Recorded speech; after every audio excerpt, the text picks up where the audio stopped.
Welcome to Hospitality on the Rise, the podcast about the people shaping the hospitality industry and their journeys.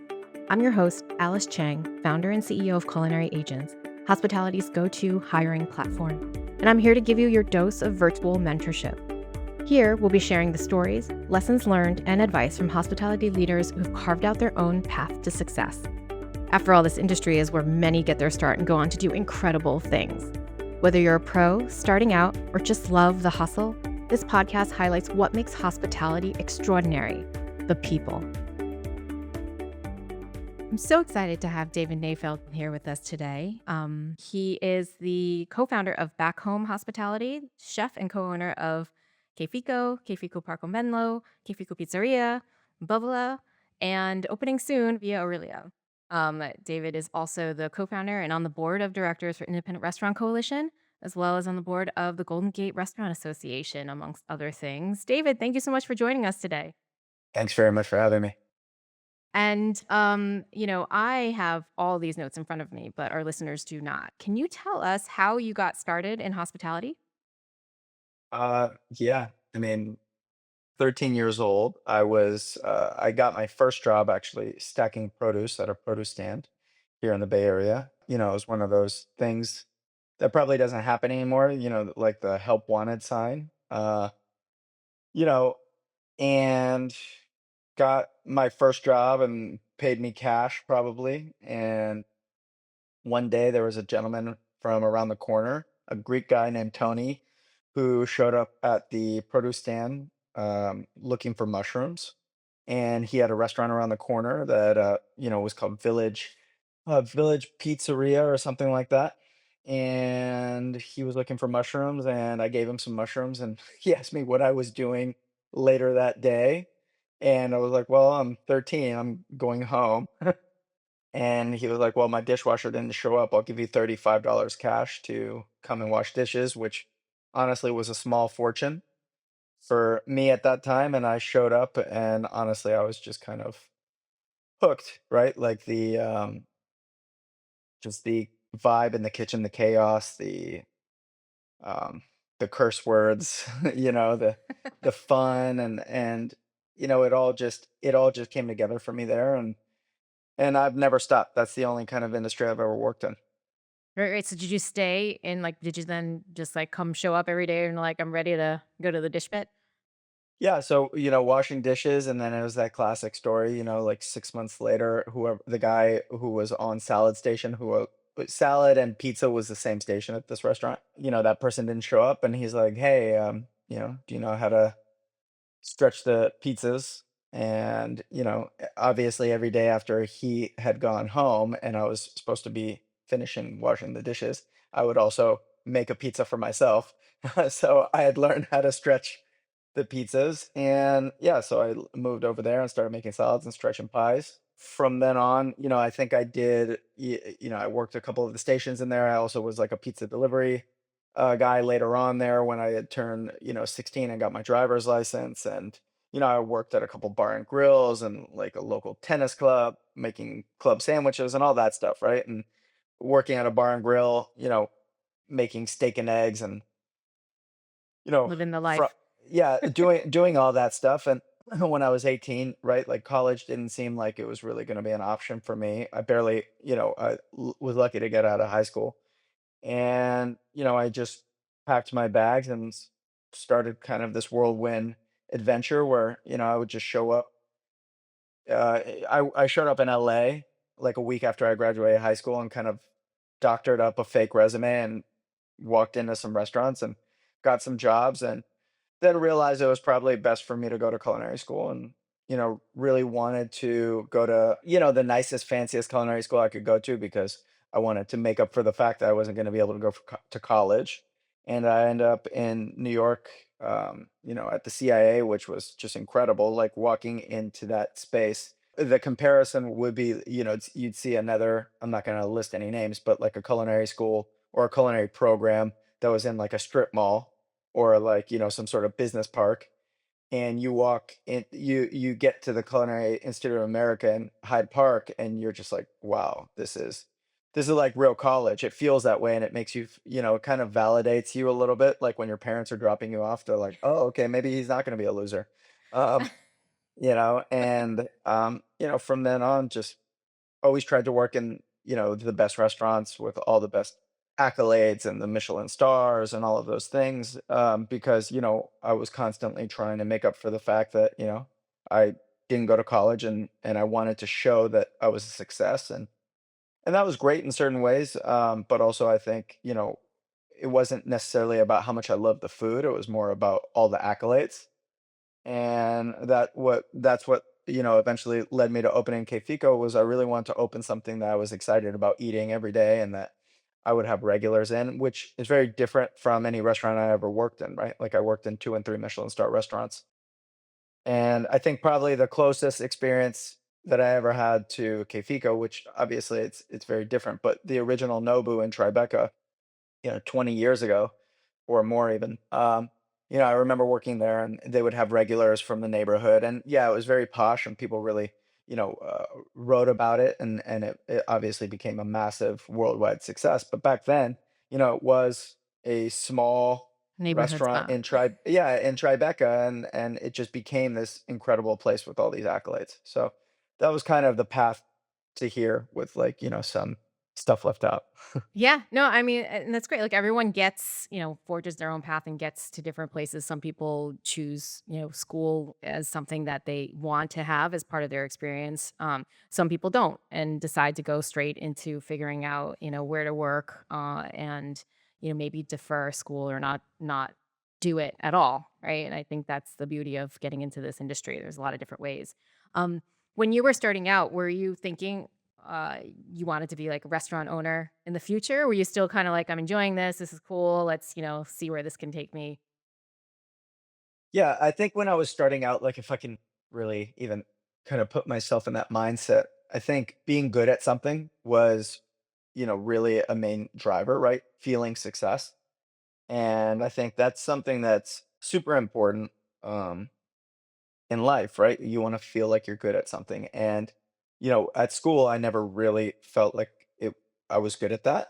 And I mean, I had very moderate success in sports growing up, right? Like not nothing really substantial.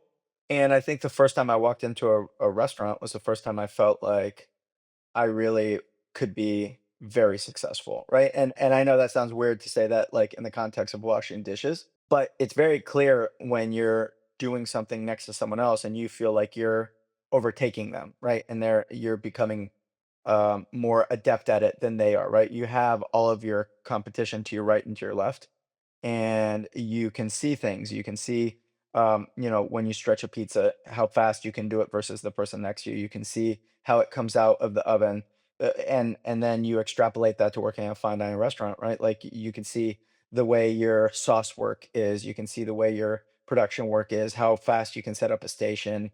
How many orders you can take on and be perfect and not be yelled at the same time, right? Like all of those things start to become, the motivation. And so when I got into the industry, I think at first it was just the fact that I was good at it, so I would just keep doing it.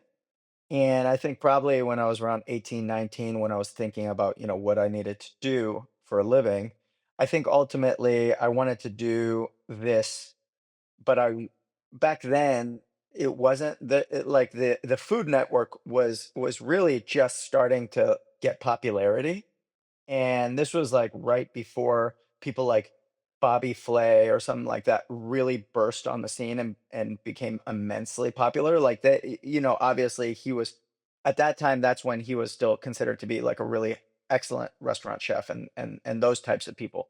So, that gives you context as to kind of, like, what we're talking about, like, pre-Top Chef and all of that. Yeah. And so, it was not necessarily something like people thought about, like, "Oh, hey, you're gonna go become a chef and be, world renowned or, write a cookbook." That was something that was really, very select few were able to kind of get to that. And so, in my view, I was going to use this as a tool to become successful financially in some capacity, whether that was as a business owner or whether that was as, a bar owner or a restaurant owner or a nightclub owner or something, I knew that this was a stepping stool, right? And I didn't necessarily have a grand plan. It wasn't until I had been cooking in really fine dining restaurants for the first few years, like, I went to culinary school and then, got access to places like, Nobu, and then worked at Aqua in San Francisco, which had 2 Michelin stars, and then, learning for the first time, frankly, who Joel Robuchon was, and then wanting to go work for him and to be able to have that name on my resume, and then traveling to Europe and seeing what the kind of possible was, for the life of a chef, and how using these tools and using these skills could create a life for you. And if you just really, really dedicated yourself to it and you sacrificed and you were willing to give more than everyone else around you, if you were that person that kept showing up and, playing the game of attrition where everybody else kind of fades away and you are the one who keeps showing up, that was something that started to become very clear in my mind. And so I think that it wasn't like an instant, but there was a bit of a progress to understanding that. And then also there was the confluence of that and the proliferation of chefs becoming more of a thing, right? Like, Hmm.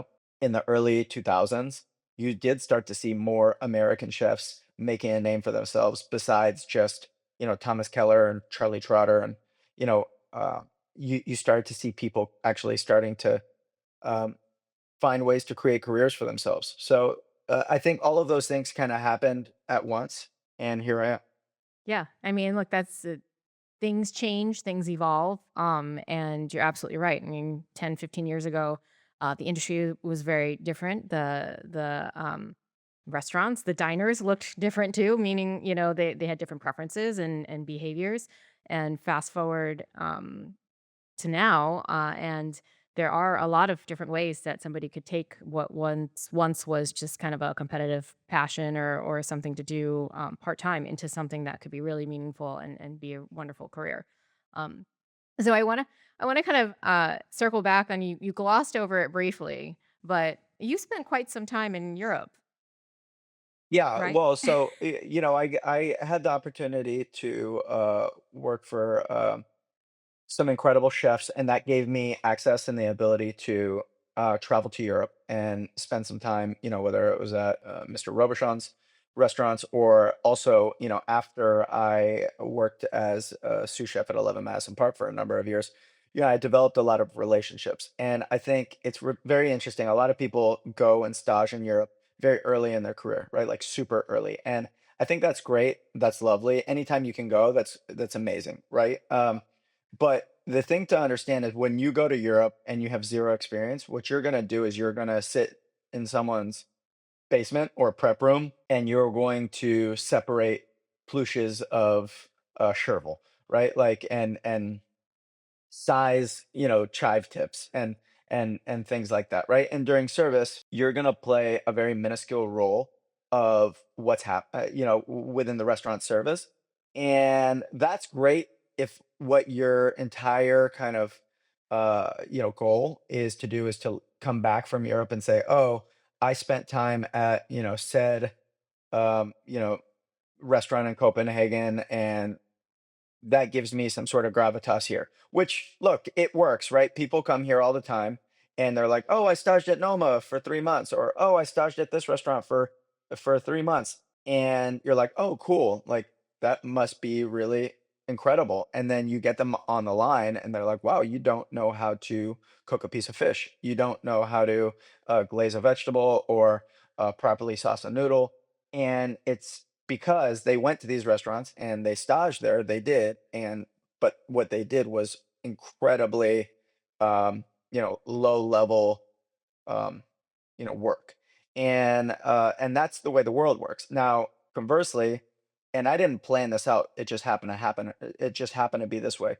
I never had an opportunity to go to Europe. I never had the money. I never honestly had the connections. I didn't even have the wherewithal. But when I finished my tenure as a sous chef at 11 Madison Park, I had met chefs from all over the world.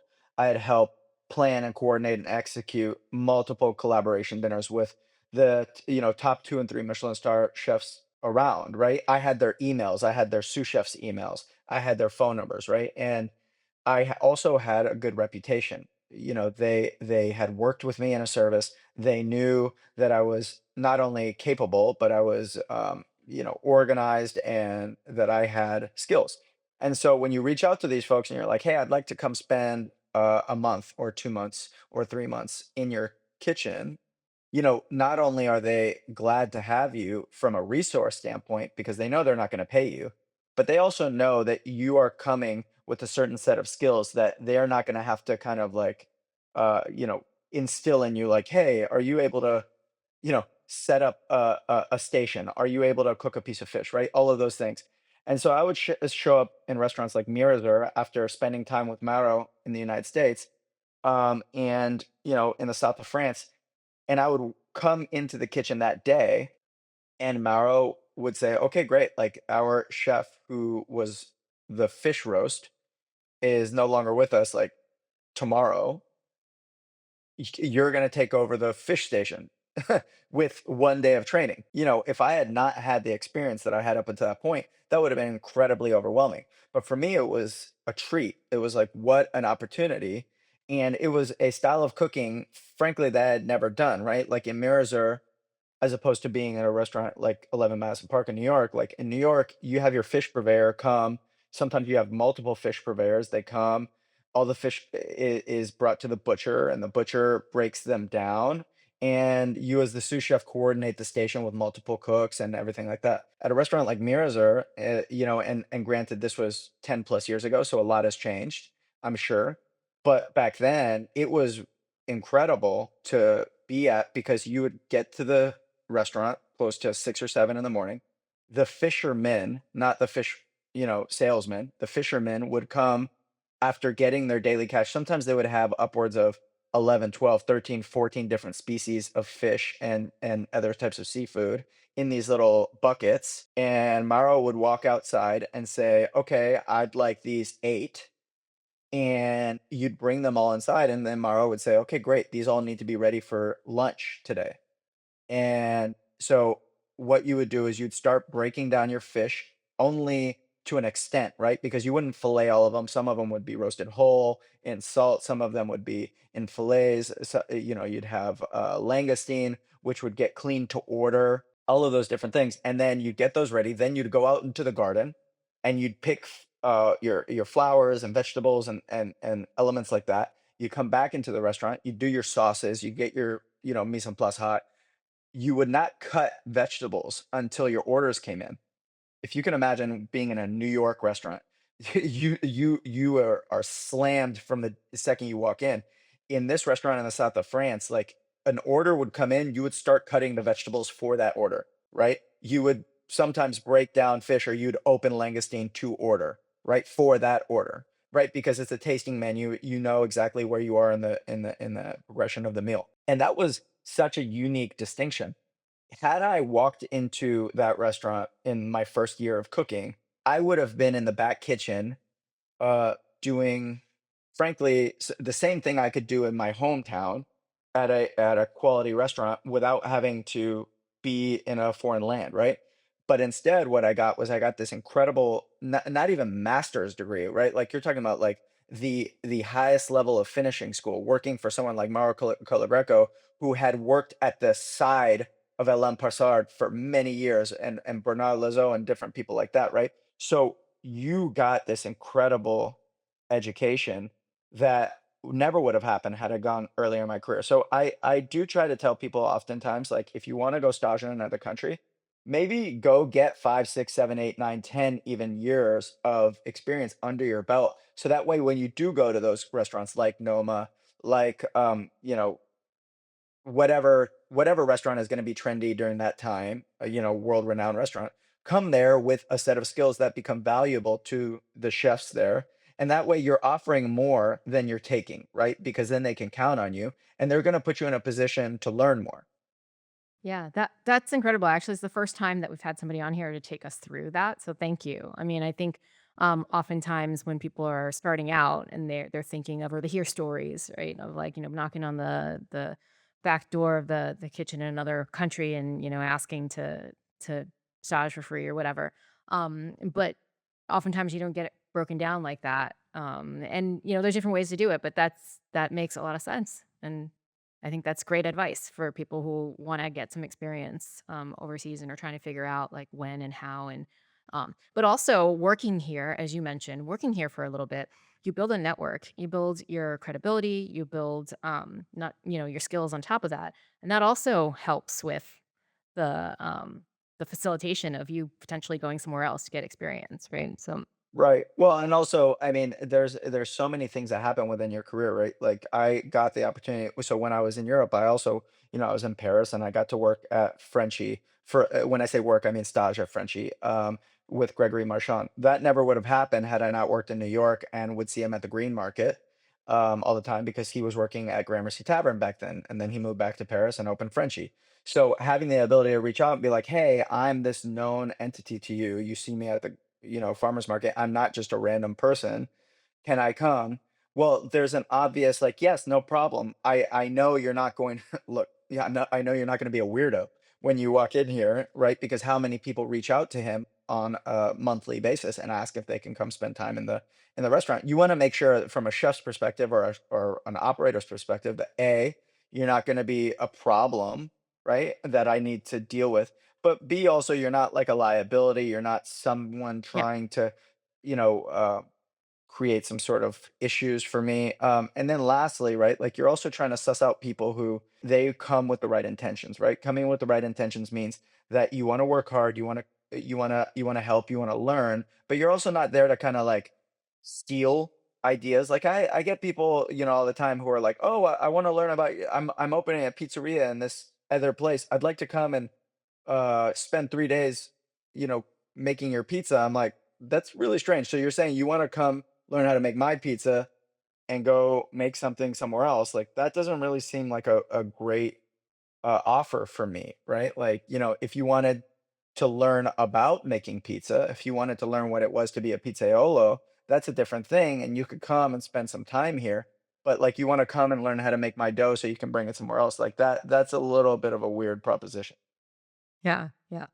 Great. So that is, I think, definitely going to be very valuable to our listeners.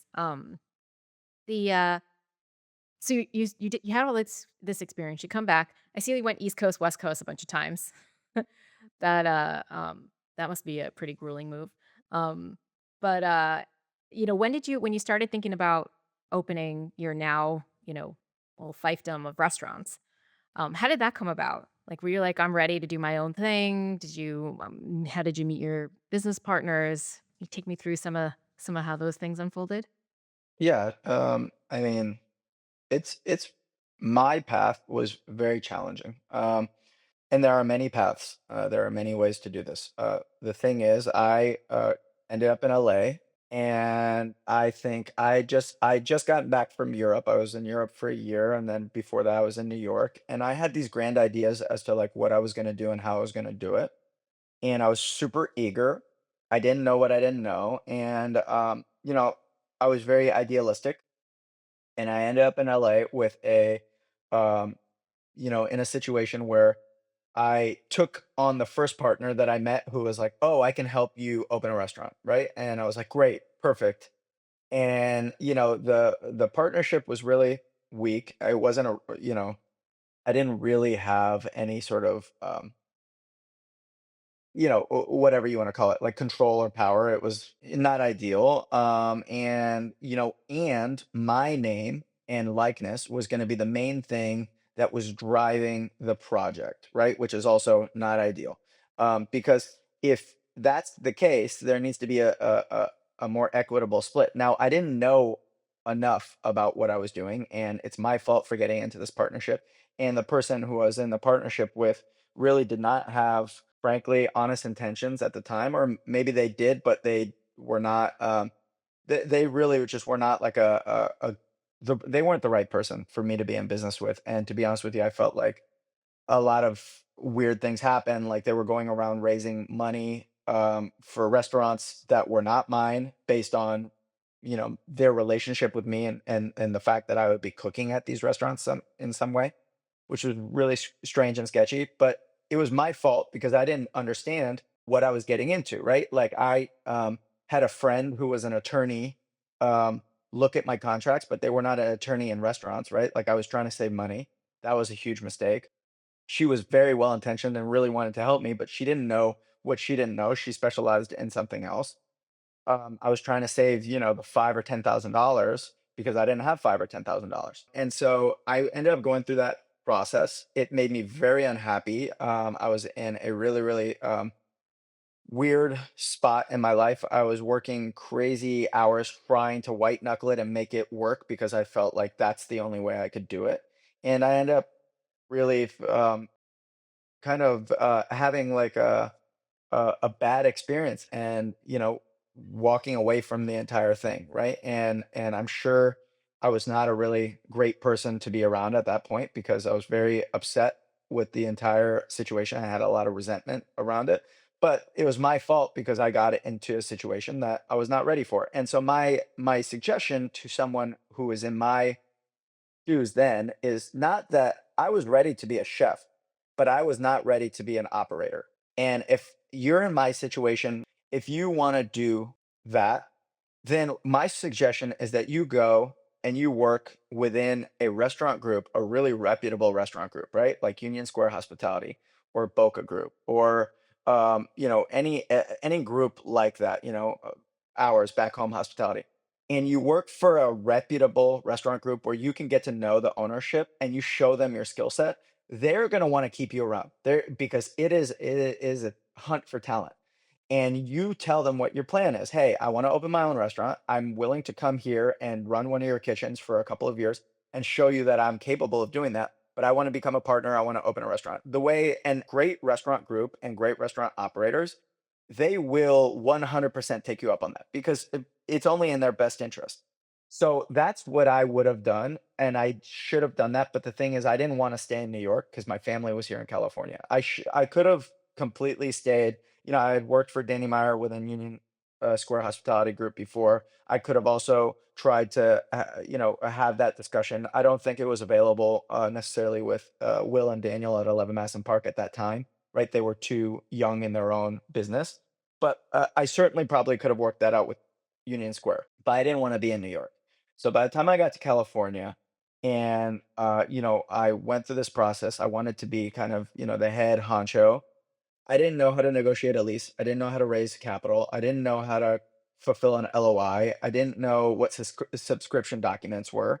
I didn't know, uh, you know, I didn't know anything, right? I didn't know any of these. I didn't even know that you could commit securities fraud by asking the wrong person for money. And so I went through this process. It was really negative, but it was a great learning curve for me. And then once I got out of it, I decided I was like, okay, I can never do this again unless I understand the entire process. So I basically put myself through school at home on Google.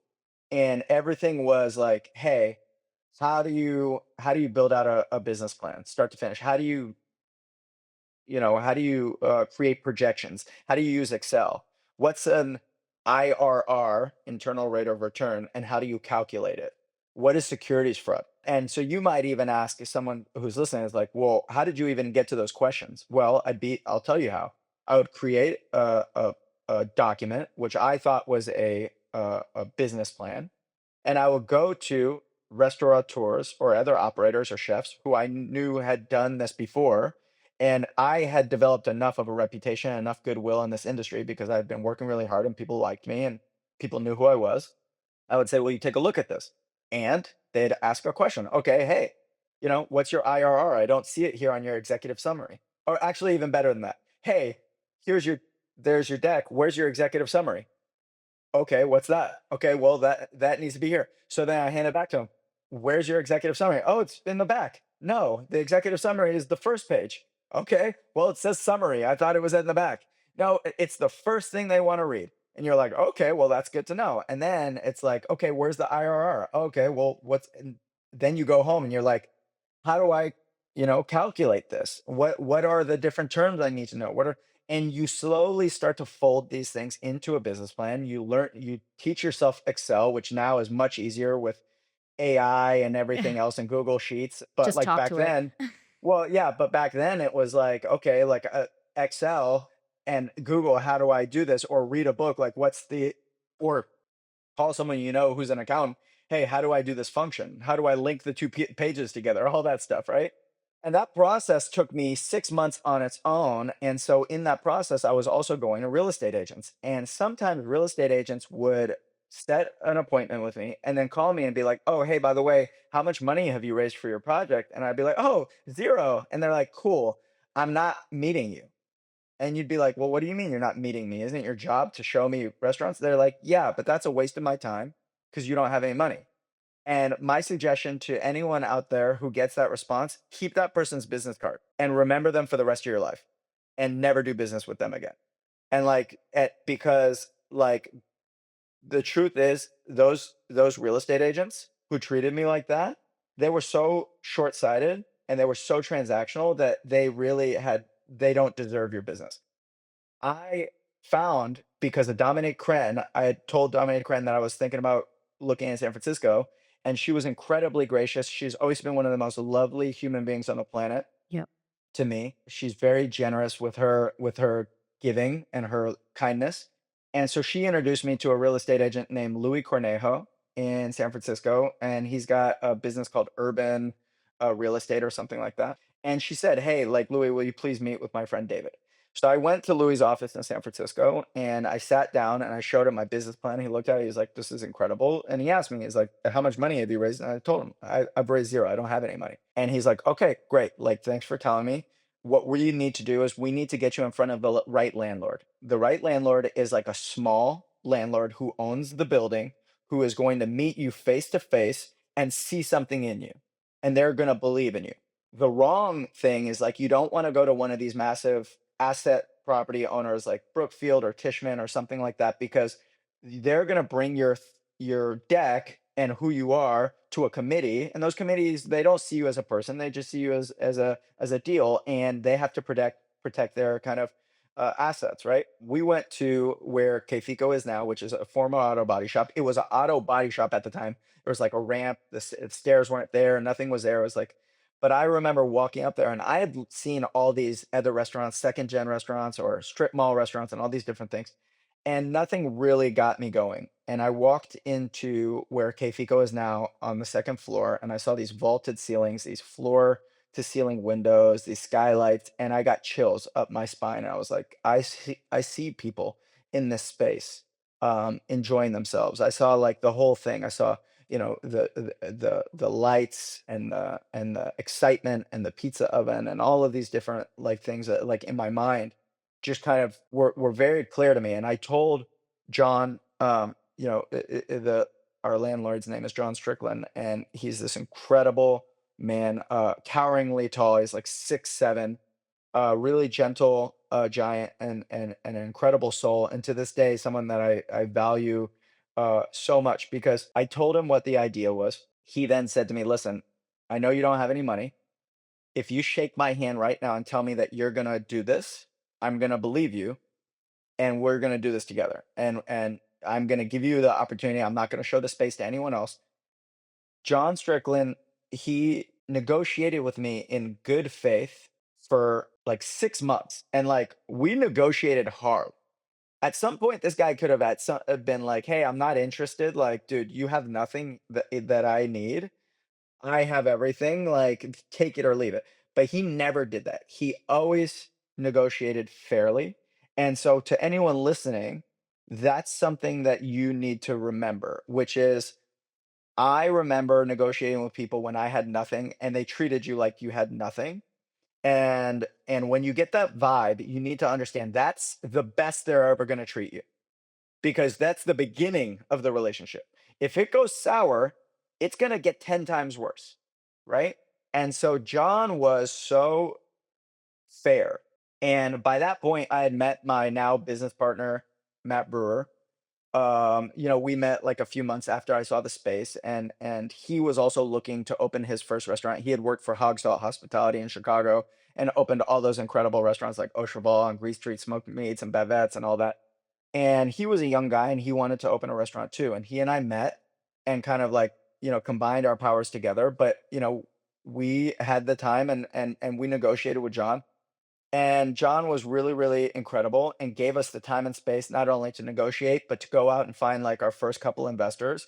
And but a lot of that was about me taking responsibility and saying, okay, great. Well, I'm not counting on Matt. I'm not counting on John. I'm not counting on Louis. I'm counting on myself to understand what does it mean that I'm signing this lease? What is the personal guarantee? What is a Prop 13 clause in California? What happens if the building gets sold and the tax basis goes up? What am I going to need to raise to build this all out? How much TI do I need to do this? How much equity am I keeping? Right? What am I really responsible for? How much operating capital am I going to need after I open? What happens if in 2017 or 18 there's another recession? Right? Like, obviously nobody can predict the future, but you have to understand that your restaurant is going to go through, if it's successful and it's alive for a certain amount of years, your restaurant is going to go through so many ups and downs. You have to think about what happens, Yeah. What you know? happens if there's a pandemic? Right, exactly. What happens if there's a pandemic? And so, in terms of raising capital, right, like what I ended up doing was I was relentless. My cousin jokes about, I would like set these meetings and he'd laugh at me. He'd be like, bro, you don't have a job and you don't have anything. Like, you keep telling me you're going to a meeting. What are these meetings? And what I would do is I would just set meetings. I would set, hey, would you have a coffee with me? And it would just be anyone who would have a coffee with me who was either in the restaurant industry, operator, potential investor, someone who knew an investor, real estate, anything. And I would just go have coffee with them. And I'd ask them questions like, "Hey, like I'm doing and all at some point something would break, right? Either I'd meet a restaurant designer like John De La Cruz, and John would be like, "Oh, like I'd love to design your restaurant. Okay, cool. Like let's talk about that." And then, "Oh, hey, I happen to know this investor who invested in another restaurant. Would you like to meet them?" Yes, I would. And then they're like, "Oh, I'm hosting a lunch for Alice Waters. Would you like to come cook it?" And it's not going to earn you any money, but you can come cook the lunch and meet Alice Waters and a bunch of other people. All of a sudden, you cook a lunch for Alice Waters, and you get three more investors there. And then what we started to learn was cooking in people's homes was one of the best ways to find investors. And so we would do a lot of cooking in people's homes. And then subsequently, what that ended up doing was building our events business. And our events business today is probably one of the main reasons why our restaurants are successful. So I know that was a really long answer, but like it was as long as that answer was, it was a exponentially longer process, and there was a lot in between that I left out, but, like, that's really kind of what we ended up doing. Now there's a lot of easier ways to do what I did. At the end of the day, like, I control my future. I built the world the way I want it to be. It was very hard. There's a lot of risk. I have a ton of liability. I have personal guarantees. If things go wrong, my life would be ruined, right? And what I'm saying to young chefs out there or operators is there's easier ways. If you get with a group that is trustworthy and has a good track record for treating people the right way, you can help that group grow and you can gain partnership and ownership, right? And ultimately, had I known that everything was going to be this hard, there was going to be this much risk, and I could probably make just as much money and with a lot less headache, you know what? Maybe I would have done that, and you only know what you know, right? But this is where I'm at today, and I'm happy now to be in this position to where I can help young people or, maybe even not so young people in my industry, either by giving them opportunities and paths to partnership or to give them guidance. But the truth is, right, like there's so many different ways to be successful in this industry, right? Like if you love what you do and you're good at what you do, you have great work ethic, and you have great skills, right? Like there's going to be a home for you. And I think that's the long and short of it.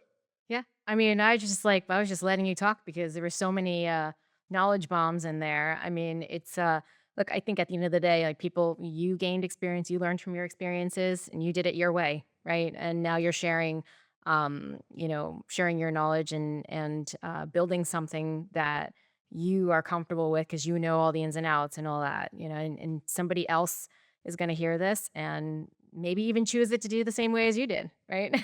Or maybe Yeah, they're in the middle perhaps. of it. Yeah, and Um, look, I think the best thing that I can tell people is like, you have to think about very much like, what do you want like go to where you want your life to be. Like envision that. Like this is where I want my life to be. Do I want a family? Where do I want to live? My life is very much kind of the way it sounds in the sense that like I'm on a podcast at, you know, 9 a.m. Or sorry, at 10 a.m.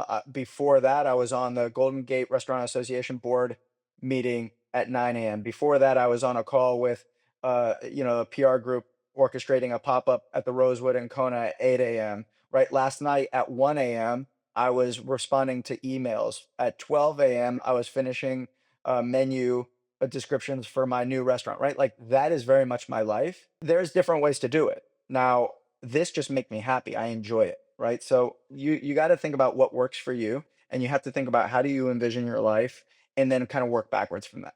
Yeah, I love that. And right before we get to quick fire, I want to do a quick little question around your book that came out recently. Dad, what's for dinner? Yeah. Tell me about the, are you a dad? Yeah, so I am a dad, and I wrote the cookbook for my daughter Elena. And the truth is, right, like it became something that was the most important thing in my life, right? When my daughter was born, and more so than any restaurant or any accolade or my career, I wanted to be a good dad, and I learned to be a father through using my skills of cooking, right? Like bringing my daughter into the kitchen with me, and learning how to communicate with her, learning how to teach her something, and learning to pass things on. But the most important thing that I learned is that, the gift of time is the most important gift that you give your kids, and the most important gift that you give yourself. And you can extrapolate that to everybody else in your life that you value, right? Like whether it's your spouse, your own parents, your cousins, your roommates, someone you want to be friends with.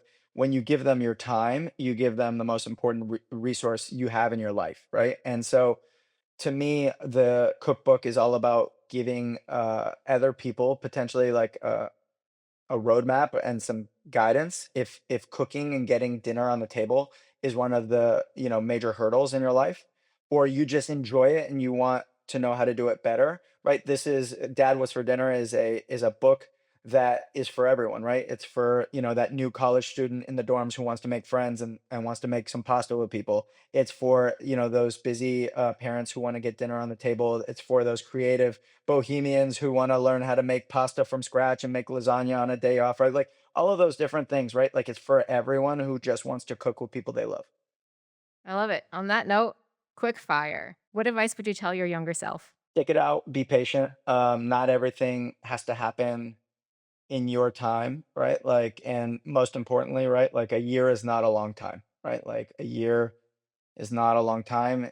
You can wait anything out for a year. You can wait anything out for 5 years, right? You just got to stick it out. What's your advice for someone struggling in the industry? You really just have to decide if this is something you love. This industry can be unforgiving, and it can burn you out and chew you up. My best advice is don't help it. If you want to be good at this and you want to be successful at this, the ways that you help the industry chew you up is drinking, doing drugs, smoking cigarettes, having a terrible diet, going to sleep many hours later than you got off of work. Like, if you want to be good at this, you have to look at it like you're an athlete because it's very much similar type of sacrifice, right? Like, learn to have discipline. Learn that alcohol is not your friend. And I'm not like, look, I'm not someone who is 100% sober. Like, I'll have a drink when I want to, but I've realized that, when I'm drinking, I am not good at life. And so recognize that if you want to be really crushing it, you want to be the best, then giving up that alcohol is going to be one of the best ways for you to kind of have better mental clarity, better physical fitness, all of those different things. And really understand that like, hey, the best way to do this is, you wake up early in the morning, get some exercise in, plan, schedule, have a strategy, write things down. Always have a list, always have, a notepad, sharpen your knives, get to work, absolutely crush it. When you get off work, go have a cup of tea, sleep well, rest your body, and then get after it again, right? You're going to feel so much better keeping your diet healthy, staying away from, those late night Jack in the Box runs and whatever that is, like whatever is in your place, Taco Bell, or, and understanding that all of that stuff really starts to weigh on you, like the cigarettes, everything. And if you want to have longevity in this, you got to look at like, the best athletes in the world, LeBron James, Steph Curry, those people, they treat their body like a fine timepiece, right? They don't treat it like a garbage can. And if you want to be good at this, you will make those sacrifices. And like either you'll make those sacrifices or your body one day will absolutely turn on you and you will be like, "Oh, I burnt out. It's the industry's fault." No, the industry is the industry. This industry requires sacrifice. It's not going to change. It's already changed a lot, but at some point you have to realize, even if you're working the easiest 8-hour day in a restaurant, the easiest 8-hour day in a restaurant is already going to be 10 times more in your body than an 8-hour day at a desk. So you just have to either decide that you're going to sacrifice and be in this game or you're not. What's your advice for fellow hospitality leaders? Remember what we're in this for, right? Like, we're not in this to bitch and complain. We're not in this to cry about, what the guest did or didn't do. We're not in this to, um, you know, we do this because we love hospitality.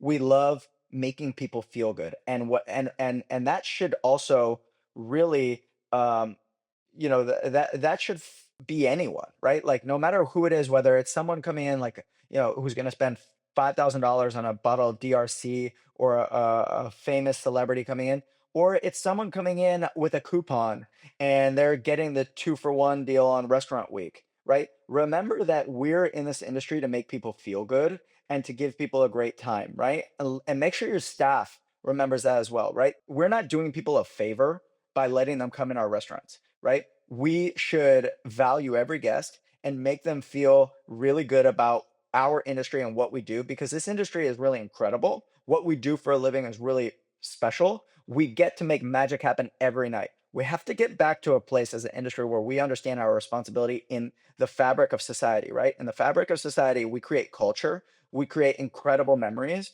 we are creating beautiful communities, right? And we need to continue to work hard doing that. Wow. On that note, thank you, David. Thank you, Chef. Thank you for joining us today and sharing all of your experience and knowledge. I know you have plenty of more stories. Maybe there's another episode here, but looking forward to seeing you soon and excited to hear what's next. Thank you very much. Remember, success looks different for everyone in hospitality. No two paths are the same. If you have a leader or a topic you want to hear about, email media@culinarygents.com. Hospitality on the Rise is brought to you by Culinary Agents, connecting top talent with employers since 2012. Whether you're hiring or looking for your next opportunity, join us at culinarygents.com. For more inspiration, subscribe to Hospitality on the Rise and visit hospitalitycareerpaths.com, a free platform by Culinary Agents. Thanks for tuning in. Remember to like, follow, and subscribe. And if you love this episode, share it with someone who could use a little inspiration.